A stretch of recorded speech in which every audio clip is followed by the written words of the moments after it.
गोयनका की विपश्यना थ्योरी त्रुटिपूर्ण, गलत और अधूरी।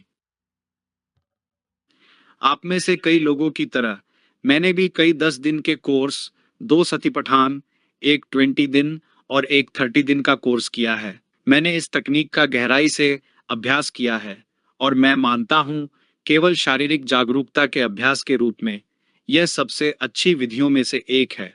कोई दूसरी ध्यान विधि प्रभावशीलता में विपश्यना को मात नहीं दे सकती।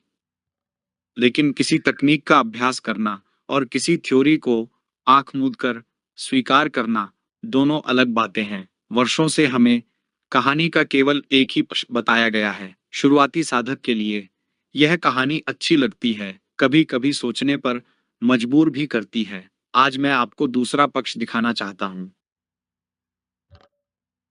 10 दिन के कोर्स के अंतिम दिन अपने प्रवचन में वे कहते हैं कि एक नया साधक अपनी खीर थ्योरी में कुछ काले पत्थर गलतियां पाएगा, लेकिन अब मुझे उनकी थ्योरी में ज्यादा पत्थर गलतियां और कम मिर्च सही बातें मिल रही हैं।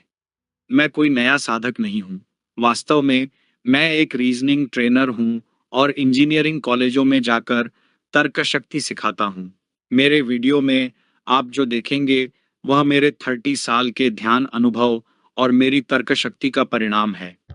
मैं गोयनका की अष्टकलाप अवधारणा में एक कच्चापन देखता हूँ। उन्होंने दावा किया कि सभी मानसिक अवस्थाएं केवल शारीरिक संवेदनाओं में बदल जाती हैं। गोयनका यहाँ गलत थे।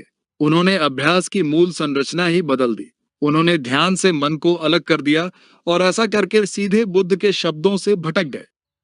सती पठान सुत्त में बुद्ध ने मन और शरीर को आपस में जुड़ा हुआ लेकिन मूल रूप से अलग अलग जागरूकता के द्वार बताया है। उन्होंने कभी नहीं कहा कि मन सीधे शरीर की ओर जाता है।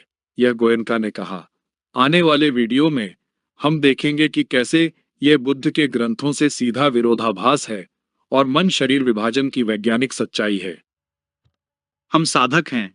हमारा पूरा मार्ग परम सत्य की खोज पर आधारित है, किसी मत या सिद्धांत का अंधानुकरण करने पर नहीं। आइए तथ्यों को देखें, मूल ग्रंथों को देखें और देखें कि कहाँ गोयनका की थ्योरी बुद्ध से असफल हो जाती है। गोयनका की इस गहरी सुरंग में उतरने से पहले कृपया इस वीडियो को लाइक करें, अपने दोस्तों के साथ साझा करें, सब्सक्राइब करें और अपनी टिप्पणियां लिखें।